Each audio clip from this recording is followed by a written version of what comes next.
هذا النور شفاء صدور فاض وعطر كل لسان وهنا حلقات الصديق قلب ينبض بالقرآن.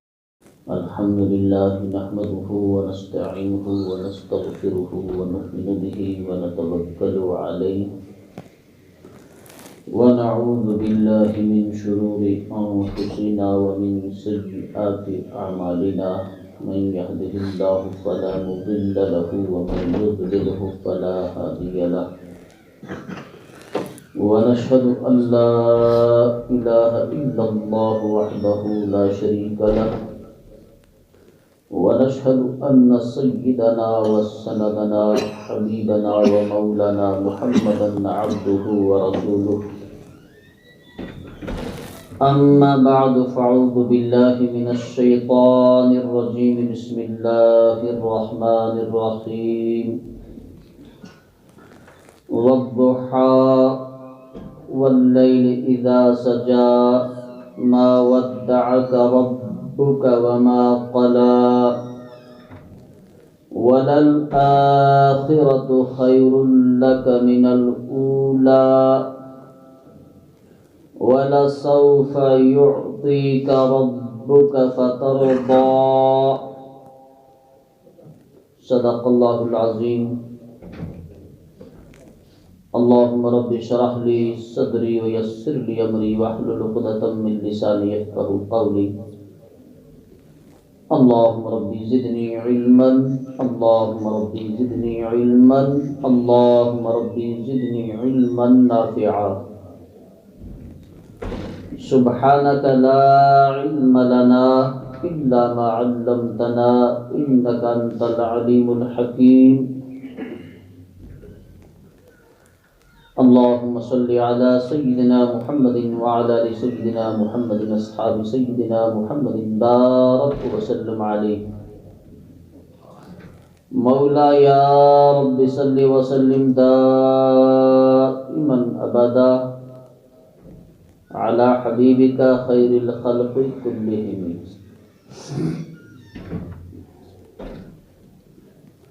قابل سب احترام بزرگوں، نوجوان ساتھیوں، دور دور سے آئے ہوئے مہمانان عظام، السلام علیکم ورحمۃ اللہ وبرکاتہ. مختصر وقت ہے اور اس مختصر وقت کے اندر ان 2-3 آیات کریمہ کا ترجمہ اور تفسیر آپ حضرات کے سامنے بیان کرنا چاہتا ہوں. رب کائنات ہم سب کو اس پر عمل کرنے کی توفیق عطا فرمائے.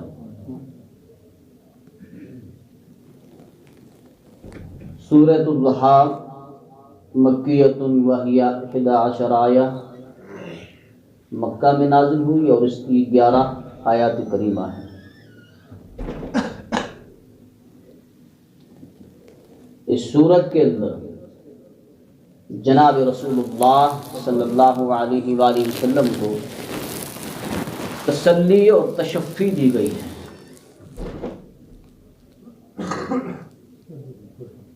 سلسلہ وحی کچھ عرصہ بند ہو گیا تھا. اقرأ بسم ربک الذی خلق، اس کی پہلی کچھ چند آیات کریمہ نازل ہونے کے بعد کچھ دیر کے لیے مفسرین نے لکھا ہے 12 دن 15 دن یا 40 دن، جس زمانے کو فطرت الوحی کا زمانہ کہا گیا. وحی بند ہوئی. مشرکین مکہ نے جناب رسول اللہ صلی اللہ علیہ وسلم کو طعنے دیے کہ آپ کو آپ کے رب نے چھوڑ دیا ہے. تو اللہ تبارک و تعالی نے پوری سورت نازل فرمائی، آپ کو اس کے اندر تسلی اور تشفی انعامات اور کرامات سے نوازا گیا۔ رب کائنات اس صورت کے اندر قسم کھا کر فرماتے ہیں والضحیٰ، قسم ہے روشنی کی، واللیل اذا سجا، اور رات کی جب رات قرار پکڑے چھا جائے، یا دوسری تفسیر قسم ہے دن چڑھے وقت کی۔ امام راضی تفسیر کرتے ہیں قسم ہے دین کی روشنی کی، کہ دین آ گیا اور کفر کا اندھیرا چلا گیا، دین کی روشنی آ گئی اور کفر چلا گیا۔ واللیل اذا سجا، ان دو چیزوں کی قسم کھائی۔ اور یہ دوپہر کا جو وقت ہے، دن چڑھے وقت، دن چڑھے جس وقت سورج چڑھتا ہے، یہ بڑا عظمت والا وقت ہے،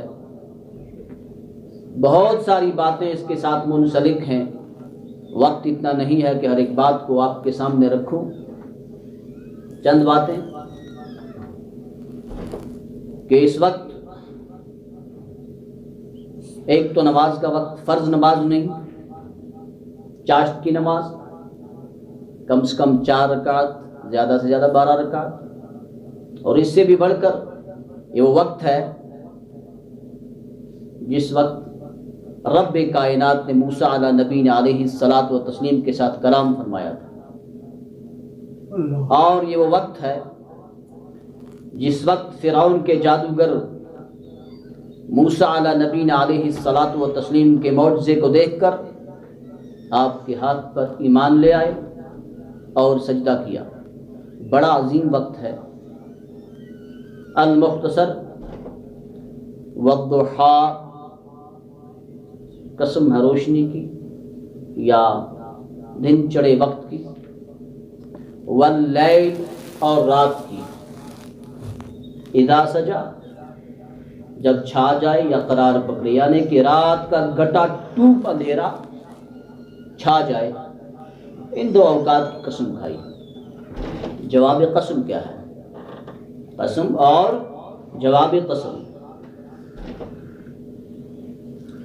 والضحیٰ واللیل اذا سجا ما ودعک ربک وما قلا، ما ودعک، نہیں چھوڑا آپ کو، ربک، آپ کے رب نے، وما، اور نہیں، قلا، بیزار آپ سے، آپ کے رب کو،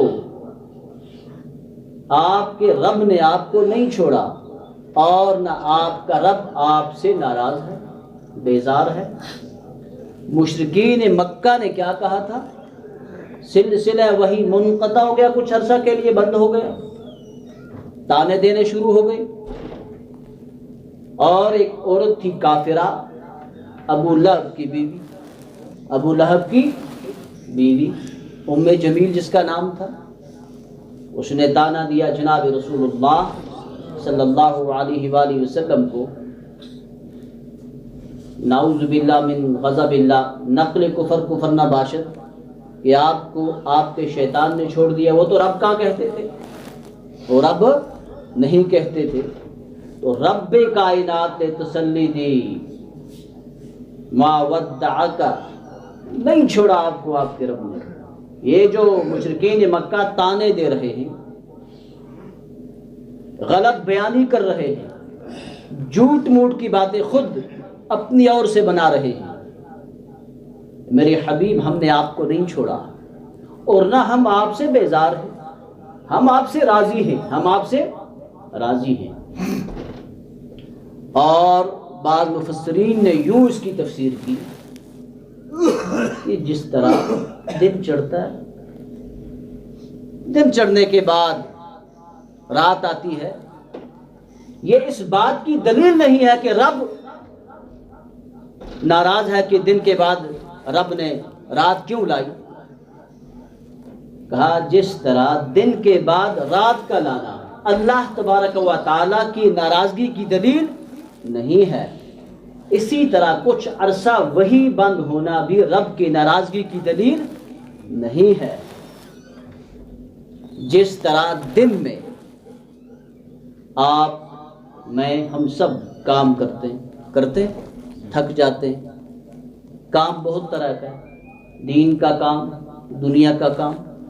اگر کوئی دنیاوی کام میں بسم اللہ الرحمن الرحیم کر کے دکان چلاتا ہے، دکان کا دروازہ کھول دے، صبح ڈیوٹی گیا وہاں بسم اللہ الرحمن الرحیم کر کے بیٹھا، یہ دین دنیا بن گئی، یہ دنیا دین بن گیا، دنیا دین بن گئی۔ دین کا کام چاہے دنیا کا کام ہو، تھک جاتا ہے۔ اور رات رب کائنات نے کس کے لیے دی؟ راحت کے لیے، آرام کے لیے۔ اسی طرح کچھ عرصہ وحی کا نہ آنا یہ جناب رسول اللہ صلی اللہ علیہ وسلم کے لیے راحت اور آرام کے اوقات ہیں، اس لیے کہ وحی بڑی ثقیل، بڑی بوجھ ہوتا ہے وحی کا، اٹھنی بیٹھ جاتی تھی۔ بعض مفسرین نے یہ تفسیر کیا ہے تو وَالضُّحَىٰ وَاللَّيْلِ إِذَا سَجَىٰ مَا وَدَّعَكَ رَبُّكَ وَمَا قَلَىٰ۔ اے حبیب، آپ کا رب آپ سے راضی ہے، آپ سے ناراض؟ آپ کے رب نے آپ کو نہیں چھوڑا اور نہ آپ کا رب آپ سے ناراض ہے۔ تسلی اور تشفی کے لیے کچھ عرصہ کے لیے مصلحت الہی، مشیت الہی، مرضی الہی وہی بند کی گئی۔ اس میں کون سی ایسی بات ہے کہ رب آپ سے ناراض ہو گئے؟ نہیں، ایسا ما ودعک، آپ کا رب آپ سے ناراض؟ یہ تمام جو نعمتیں ہیں اس کائنات کے اندر، اس کائنات کو رب کائنات نے سجایا ہے، اس چمن کو، یہ تو آپ کے لیے ہے حبیب، یہ آپ کے لیے ہیں۔ تو پھر آپ سے رب ناراض ہوگا؟ ایسا نہیں ہے۔ ما ودعک ربک، نہیں ہے آپ کا رب آپ سے ناراض، آپ کے رب نے آپ کو نہیں چھوڑا۔ وما قلا، اور نہ آپ کا رب آپ سے بیزار ہے، آپ کا رب آپ سے راضی ہے۔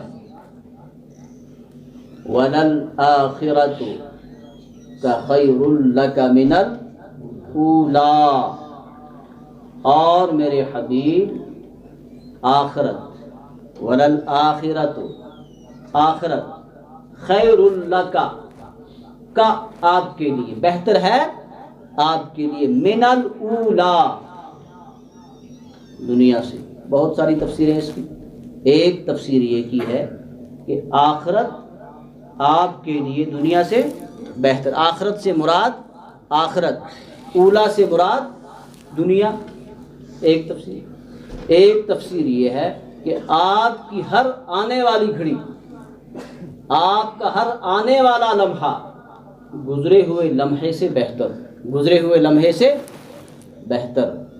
آپ دیکھو جناب رسول اللہ صلی اللہ علیہ وسلم کی زندگی کا مطالعہ کرو، جتنا جتنا وقت آگے آتا چلا گیا اتنی آسائشیں، اللہ تبارک و تعالیٰ کے انعامات کی بارش، اور آخر کار انا فتحنا لک فتحا مبینا، ہم نے آپ کو فتح مبین عطا کی حبیب۔ تو آپ کا آنے والا وقت گزرے ہوئے وقت سے، آپ کا مستقبل آپ کے ماضی سے بہتر، دنیاوی زندگی سے اخروی زندگی بہتر، قبر کی زندگی سے جنت کی زندگی بہتر، اس سے محشر کی زندگی بہتر۔ جتنا جتنا لمحہ آپ کا آگے آئے گا، وَلَلْآخِرَةُ كَخَيْرٌ لَكَ مِنَ الْأُولَىٰ وَلَسَوْفَ يُعْطِيكَ رَبُّكَ فَتَرْضَىٰ، وَلَسَوْفَ، ان قریب، یعطیک، آپ کو عطا کیا جائے گا، ان قریب آپ کو اتنا عطا کیا جائے گا، فترضیٰ، آپ راضی ہو جائیں گے۔ رب کسی کو کہے، رب کائنات، پوری کائنات کی فائنل اتھارٹی جس کے ہاتھ میں پوری کائنات کا ریموٹ ہے، کسی کو کہے کہ آپ کو میں اتنا دوں گا کہ آپ راضی ہو جائیں گے، آپ خوش ہو جائیں گے. ہمیں کوئی منسٹر کہتا ہے میرے پاس آنا، وہ دیتا کیا وہاں معلوم ہے؟ یہاں دیتا ہے بنڈ یا فنڈ، بس دو ہی چیزیں، ہم راضی ہو جاتے ہیں. اور رب کائنات جس سے کہے وَلَسَوْفَ يُعْطِيكَ رَبُّكَ فَتَرْضَىٰ، ان قریب آپ کو اتنا دوں گا کہ آپ راضی ہو جائیں گے. کوئی چیز متعین نہیں کی ہے مفسرین نے کہ رب کیا دے گا، متعین کوئی چیز نہیں ہے. لیکن آپ کس بات سے راضی ہوں گے وہ آپ کی مرضی پر ڈیپینڈ ہے، وہ آپ کی مرضی پر منحصر ہے. اور آپ کی رضا کس میں ہے؟ دین کی ترقی، اسلام کی ترقی، دین کی اشاعت، آپ کی ہر مرغوب چیز، آپ کی امت کی ترقی، دین کی اشاعت، دین کی ترقی، تو پھر اس سے آپ راضی ہو جائیں گے. اور ایک خاص بات حضور نے فرمائی علیہ وسلم، واللہ ما رضا واحد من امتی فی النار، خدا کی قسم میں اس وقت تک راضی نہیں ہوں گا جب تک میرا ایک ایک امتی جنت میں نہ چلا جائے گا، تب تک میں راضی. ارے بولو نا، تب تک حضور راضی. رب کہتا ہے وَلَسَوْفَ يُعْطِيكَ رَبُّكَ فَتَرْضَىٰ، تجھے اتنا دوں گا حبیب، اتنا دوں گا کہ تو راضی ہو جائے گا. تو حضور فرماتے ہیں واللہ ما رضا واحد من امتی فی النار، قسم رب کائنات کی میں تب تک راضی نہیں ہوں گا جب تک نہ میرا ایک ایک امتی کو ہاتھ سے پکڑ جنت میں نہیں لے جاؤں گا، تب تک میں راضی نہیں ہوں گا. یہ امتی جس نے حضور صلی اللہ علیہ وسلم کی سنت کا جنازہ نکالا ہے، ذرا امتی بن کے تو دیکھو. اس پر مجھے ایک واقعہ حدیث کے اندر یاد آیا، وَلَسَوْفَ يُعْطِيكَ رَبُّكَ فَتَرْضَىٰ.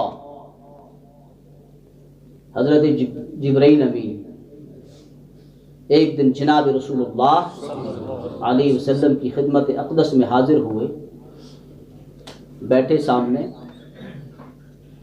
جناب رسول اللہ صلی اللہ علیہ وسلم نے جبرائیل امین کو مغموم دیکھا، غمگین دیکھا. پوچھا جبرائیل کیا معاملہ ہے؟ آج مغموم لگ رہے ہو، غمگین لگ رہے ہو.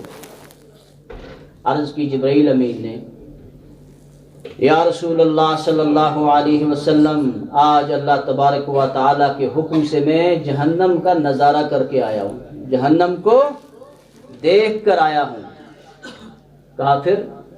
کہا وہاں میں نے جہنم کے اندر 7 طبقے دیکھے، 7 درجے دیکھے، اور ان 7 طبقوں میں 7 قسم کے لوگ دیکھے.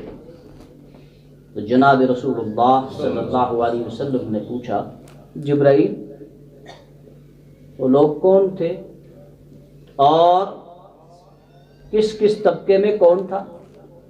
تو جبرائیل امین نے گن کر بتایا، 7 طبقوں میں 7 قسم کے لوگ بتائے. گنتی کیسے کی جاتی ہے؟ 1 2 3، یہی قاعدہ ہے نا. لیکن جبرائیل امین نے 1 2 3 نہیں بلکہ الٹی گنتی، 7 6 5 4 3 2 1. جناب رسول اللہ صلی اللہ علیہ وسلم کے اصرار پر جبرائیل امین نے عرض کی، یا رسول اللہ صلی اللہ علیہ وسلم، پہلے طبقے میں 7ویں طبقے میں جہنم کے 7ویں طبقے میں منافقین ہوں گے. کون ہوں گے؟ یہ منافق دراصل کس کو کہتے ہیں؟ جس کی زبان پر ہو اللہ اللہ اور اندر ہو کالی بلا، جس کو ہم ایک بالفاظ دیگر کہتے ہیں منہ میں اللہ اللہ بغل میں چھری. جو جناب رسول اللہ صلی اللہ علیہ وسلم کے پیچھے آ کر نماز بھی پڑھتے تھے، سلام کلام بھی کرتے تھے، لیکن دل کے اندر کفر تھا، دل کے اندر نفاق تھا، دل کے اندر یہ نفاق آج بھی ہے. اللہ بچائے امت کو، اللہ بچا. لیکن بہرحال آج کا منافق بھی مسلمان ہے. آج کا منافق بھی اگر کوئی ہوگا تو مسلمان ہوگا. اللہ نے اس کو دین دیا ہے لیکن منافقت چھوڑنی چاہیے. منافقت دیکھیے 7ویں طبقے میں کون ہے؟ منافقین ہیں. تو حضور نے پوچھا جبرائیل 6ٹھے طبقے میں کون؟ تو کہا مشرکین، شرک کرنے والے. ان اللہ لا یغفر ان یشرک بہ ویغفر ما دون ذلک لمن یشاء. دیکھیے رب کائنات چاہیں تو سب گناہوں کو معاف کر دیں لیکن شرک کے گناہ کو رب معاف نہیں کرتے. شرک سب سے بدترین گناہ ہے لیکن پھر بھی کہا یہ 6ٹھے طبقے میں ہوں گے. کس میں؟ 6ٹھے طبقے میں ہوں گے. کہا 5ویں میں کون ہوں گے؟ کہا 5ویں میں چاند اور سورج کی عبادت کرنے والے. چاند اور سورج کی عبادت کرنے والے 5ویں طبقے میں ہوں گے. آپ نے دیکھا ہوگا سورج چڑھتا ہے، میں نے ہندوستان میں دیکھا ہے باہر کچھ لوگ جا کر سورج کی طرف یوں کرتے ہیں یا اس وقت پانی پیتے ہیں، سورج کو پوجتے ہیں. تو چاند اور سورج کی عبادت کرنے والے کہا یہ 5ویں طبقے میں ہوں گے. کہا 4تھے طبقے میں کون ہوں گے؟ کہا آتش پرست. کون؟ آگ کی پوجا کرنے والے. کہا 3رے میں کون ہوں گے؟ 3رے میں یہودی ہوں گے. کون ہوں گے؟ یہودی. اور کہا دوسرا طبقہ اس میں کون ہوں گے؟ کہا عیسائی ہوں گے. کون ہوں گے؟ اس لیے کہ انہوں نے جناب رسول اللہ صلی اللہ علیہ وسلم کی نبوت کا انکار کیا ہے. انہوں نے لا نبی بعدی کا انکار کیا ہے. جناب رسول اللہ صلی اللہ علیہ وسلم نے خود فرمایا لا نبی بعدی انا العاقبۃ الذی لیس بعد نبی. میرے بعد کوئی نبی نہیں آئے گا، میں آخری نبی ہوں. تو یہ اس وجہ سے ہوئے.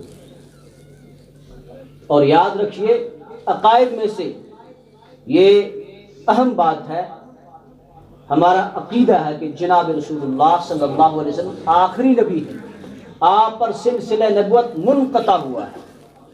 اگر کوئی مدعی نبی سے یہ دلیل پوچھے کہ آپ کے نبی ہونے کی دلیل کیا آپ بتاؤ، اگر کوئی یہ کہے نعوذ باللہ من غضب اللہ کانے دجال کی طرح میں نبی ہوں، تو کوئی کہے دلیل بتاؤ، کہا وہ بھی اس کا ایمان بھی وہ ایمان سے خارج ہو گیا. وہ ایمان سے خارج ہو گیا. تو جبرائیل امین یہاں پہنچے 2 پر خاموش. جناب رسول اللہ صلی اللہ علیہ وسلم نے فرمایا جبرائیل امین یہ 7ویں پہلے طبقے میں کون ہوں گے؟ پہلے طبقے میں کون ہوں گے؟ تو جبرائیل امین بتاتے نہیں، یہ خاموش ہے. اور ایک بات بتاؤں، جبرائیل امین قاصد ہیں. کون ہیں؟ قاصد. بالفاظ علامہ اشرف علی تھانوی ڈاکیا سمجھتے ہیں؟ پوسٹ مین. کوئی خط بھیجتا ہے نا، آپ نے خط لکھا کسی کے نام پر، اس کو دے دیا میرا خط زید نے عمر کو لکھا، بیچ میں واسطہ کس کو؟ بکر کو بنا دیا. زید نے عمر کو خط لکھا، بیچ میں واسطہ بکر کو بنا دیا کہ بکر تم میرا خط زید کو دے دو. تو بکر یہ نہیں کہے گا میرا خط ہے، میرا پیغام ہے، یہ کہے گا کہ یہ زید کا خط ہے، یہ زید کا پیغام ہے. تو جبرائیل امین اللہ کا پیغام لاتے ہیں، بکر کی حیثیت رکھتے ہیں، اور وہ نبی کے استاد نہیں ہوتے. یہ قاصد ہیں، ڈاکیا ہیں. آپ کا یو پی سے خط آیا، ہم کبھی خط ڈالتے تھے اور پھر آ کے یہاں پہنچتا تھا، ڈاکیا گھر پہنچا دیتا تھا یا بلاتا تھا. ڈاکیا نہیں کہتا تھا یہ خط میرا ہے، یہ کہتا تھا آپ کے فرزند کا ہے، آپ کے لڑکے کا ہے. تو یہی حیثیت جبرائیل امین کی ہے. نبی کا استاد ڈائریکٹ رب ہوتا ہے. نبی کا استاد کون ہوتا ہے؟ اللہ ہوتا ہے. بڑی بڑی تقریروں میں نے سنا ہے بعض لوگ کہتے ہیں کہ جبریل حضور کے استاد تھے. نعوذ باللہ، نہیں. نبی کا استاد، ہر نبی کا استاد خود ڈائریکٹ رب کائنات ہے. نبی کا کوئی استاد نہیں ہوتا اللہ سوائے اللہ کے. نبی کا استاد رب ہوتا ہے. یہ تو قاصد کی حیثیت رکھتا ہے جبرائیل امین. تو 7ویں طبقے پر آ کر، پہلے طبقے پر آ کر خاموش ہو گئے. تو جناب رسول اللہ صلی اللہ علیہ وسلم نے پوچھا کہ جبرائیل امین پہلے طبقے میں کون لوگ ہوں گے؟ تو جبرائیل امین نے عرض کیا یا رسول اللہ صلی اللہ علیہ وسلم پہلے طبقے میں آپ کی امت کے گنہگار ہوں گے، پہلے طبقے میں آپ کی امت کے گنہگار ہوں گے۔ تو جناب رسول اللہ صلی اللہ علیہ وسلم نے اس بات کو سنا تو اللہ کے نبی صلی اللہ علیہ وسلم مغموم ہوئے، آپ غمگین ہوئے اور اسی وقت دعا شروع کر لی، دعا شروع کر رہے ہیں اپنی امت کی مغفرت کے لیے، اللہم امتی اللہم امتی۔ اس کے بعد جناب رسول اللہ صلی اللہ علیہ وسلم 3 روز تک صحابہ سے نہیں ملے۔ جناب رسول اللہ صلی اللہ علیہ وسلم مسجد نبوی میں جاتے ہیں، نماز پڑھتے ہیں، نماز پڑھنے کے بعد اپنے حجرے میں جا کر بدست دعا سجدہ ریز ہوتے ہیں اپنی امت کے لیے، اپنی امت کی مغفرت کے لیے، اللہم اغفر لی امتی اللہم اغفر لی امتی۔ ایک دن صحابہ نے صبر کیا، 2 دن، 3 دن کے بعد صحابہ سے صبر، ارے وہ یار غار ابو بکر صدیق، ابو بکر کا معنی ہی یہ ہوتا ہے کہ ہر بات میں پہل کرنا، جو بات نبی نے کہی اور جس وقت کہی، پہل کس نے کیا؟ ابو بکر نے۔ ابا بکر عربی میں ابو باپ کو کہتے ہیں، لیکن ہر وقت اس کا یہ معنی نہیں، کبھی کبھار ابا بکر کے معنی پہل کرنے والا، پہل تو ابو بکر ہر بات میں پہل کرتے ہیں، بیٹی مانگی پہل کیا، صف ہجرت پہ گئے پہل کیا، جہاں بھی جو بھی بات دیکھو پہل کس نے کی؟ ابو بکر نے۔ تو ابو بکر کے معنی پہل کرنے والا، یار غار، یہ کہاں صبر کرے، 3 دن اس کو اپنا حبیب نہ ملے، اللہ کا حبیب نہ ملے، تو صبر نہیں ہوا صدیق اکبر سے۔ تو صدیق اکبر رضی اللہ تعالیٰ عنہ نماز پڑھنے کے بعد فوراً حجرے شریف کے قریب گئے، دروازہ کھٹکھٹایا، السلام علیکم لبیک یا رسول اللہ۔ ایک بار کھٹکھٹایا، 2 مرتبہ، 3 مرتبہ، لیکن دروازہ نہیں کھلا، دروازہ نہیں کھلا، بلند آواز سے سلام کے جواب نہیں آیا۔ ابو بکر صدیق واپس سیدنا عمر سے کہا، عمر آپ جائیے، ممکن ہے آپ کے جانے پر جناب رسول اللہ صلی اللہ علیہ وسلم دروازہ کھول دیں، اس لیے کہ تیرے بارے میں اللہ کے رسول فرماتے تھے، عمر انت لسان اللہ، عمر تو اللہ کی زبان ہے، عمر تو اللہ کی زبان ہے۔ جو عمر فرش پر بیٹھے ہوئے رائے دیتا ہے نبی کو، اللہ عرش پہ اس کو قرآن بنا کر بھیجتے ہیں۔ کہا ہو سکتا ہے آپ جائیے، آپ کے کہنے پر حضور دروازہ کھول دیں۔ عمر گئے، السلام علیکم لبیک یا رسول اللہ، کوئی دروازہ نہیں کھلا، 3 مرتبہ واپس آ گئے۔ راستے میں سلمان فارسی ملے، کہا سلمان آپ جائیے، ممکن ہے آپ کے کہنے پر حضور دروازہ کھول دیں۔ کہا آپ کے بارے میں حضور نے خود فرمایا، السلمان منا اہل البیت، سلمان میرے گھر والوں میں سے ہیں، ممکن ہے آپ کے کہنے پر دروازہ کھل جائے گا۔ سلمان، دروازہ نہیں کھلا، کوئی بلند آواز سے سلام کا جواب نہیں آیا۔ آپ واپس آئے، حضرت علی سے فرمایا کہ علی آپ جائیے، علی آپ جائیے، آپ داماد رسول ہیں، ممکن ہے آپ کے کہنے پر دروازہ کھل جائے۔ نبی مغموم ہے، غمگین ہے، اور 3 دن سے آپ سے ملاقات نہیں ہوئی ہے، نماز پڑھ کر حجرے میں چلے جاتے ہیں۔ تو سیدنا علی رضی اللہ تعالی عنہ وہاں جانے کے بجائے گھر لوٹے، گھر جا کر حضرت فاطمہ زہرا رضی اللہ تعالی عنہا سے کہا کہ جناب رسول اللہ صلی اللہ علیہ وسلم 3 روز سے آپ پر یہ کیفیت طاری ہے، یہ حالت طاری ہے، دروازہ نہیں کھولتے، آپ جائیے، آپ ان کی بیٹی ہیں، پیاری بیٹی ہیں، ممکن ہے آپ کے کہنے پر دروازہ کھل جائے۔ تو حضرت فاطمہ زہرا رضی اللہ تعالی عنہا گئی، اور ایک حضور صلی اللہ علیہ وسلم کی ایک بہترین عادت تھی، جب حضرت فاطمہ گھر جایا کرتی تھی، حضور خود اٹھ کر اپنی جگہ حضرت فاطمہ کو بٹھایا کرتے تھے۔ آپ اور میں بیٹی سے کیا سلوک کرتے ذرا گریبان میں جان کر دیکھیں، ہاں انشاءاللہ آج سے ہمارا سلوک بھی نبی والا ہوگا۔ کس والا؟ نبی والا ہوگا انشاءاللہ۔ ارے نبی اٹھتے ہیں، محبوب کائنات اٹھتے ہیں اپنی بیٹی کو اپنی جگہ بٹھاتے ہیں، یہ آپ کا عمل ہے، یہ آپ کا عمل ہے۔ ہم اپنی بیٹی کو دھتکارتے ہیں، دروازے سے اندر نہیں آنے دیتے اور میراث سے ان کو بالکل بے دخل کر لیتے ہیں۔ یہ ہمارا ایمان ہے، یہ ہمارا دین ہے، اور ہم کہتے ہیں ہم نبی والے ہیں، ہاں ہم حضور کی امتی ہیں۔ تو جناب رسول اللہ صلی اللہ علیہ وسلم کے پاس حضرت فاطمہ الزہرا رضی اللہ تعالیٰ عنہ گئی، دروازہ کھٹکھٹایا، حضور نے اپنی بیٹیا کی آواز کو سنا، اللہ کے نبی صلی اللہ علیہ وسلم نے دروازہ کھولا، آپ کو اندر بلایا اور اپنے سامنے بٹھایا، کہا یا رسول اللہ صلی اللہ علیہ وسلم اتنے دن سے آپ پر یہ کیفیت طاری ہے، معاملہ کیا ہے؟ صحابہ پریشان ہیں، اہل بیت پریشان ہیں، معاملہ کیا ہے، وجہ کیا ہے؟ تو جناب رسول اللہ صلی اللہ علیہ وسلم نے اول سے آخر تک یہ ساری بات سنائی۔ کہا فاطمہ میں اپنی امت کے غم میں روتا ہوں، میری امت کے بارے میں آیا ہے کہ وہ بھی، میری امت کے گناہگار بھی جہنم میں ہوں گے، میں ان کی مغفرت کی دعا کر رہا ہوں۔ یہ بات کہہ کر جناب رسول اللہ صلی اللہ علیہ وسلم سجدہ ریز ہو گئے، وہی آئی وَلَسَوْفَ يُعْطِيكَ رَبُّكَ فَتَرْضَىٰ، حبیب ہم آپ کو اتنا دیں گے کہ آپ راضی ہو جائیں گے۔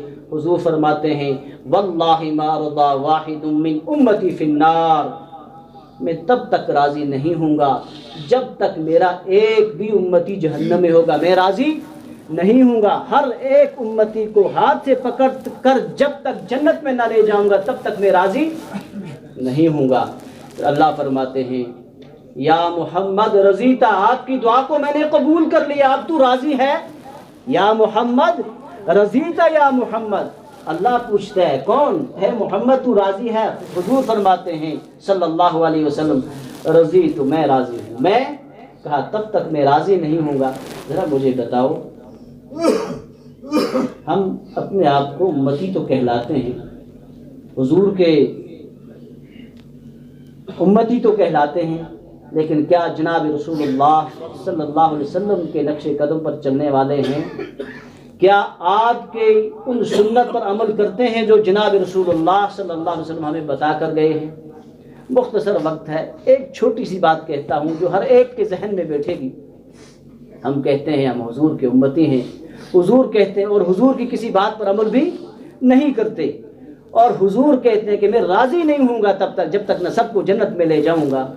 ہمارے گھر میں اگر کپ 10 روپے کا ٹوٹ جاتا ہے، ہر گھر میں ٹوٹتا ہے نا، بچے سے کسی سے بھی، تو ماں بھی جھپٹ پڑتی ہے، باپ بھی جھپٹ پڑتا ہے، تو نے کپ توڑ دیا، 10 روپے کا 50 روپے کا نقصان کر دیا۔ لیکن جناب رسول اللہ صلی اللہ علیہ وسلم کی صبح شام ہزاروں سنتیں ذبح ہوتی ہیں، کبھی باپ بے عزتی کرتا ہے اس بچے کو، کبھی ڈانٹتا ہے، کبھی تھپڑ مارتا ہے، ہوتی ہے ذبح ہوتی ہیں، امتی۔ لیکن حضور کیا فرماتے ہیں واللہ ما رضا واحد من امتی فی النار۔ یہ کچھ چند باتیں اس مختصر وقت میں نے آپ حضرات کے سامنے کی ہیں۔ یا اللہ سب سے پہلے مجھ حقیر کو، مجھ نابکار کو اس پر عمل کرنے کی توفیق عطا فرما۔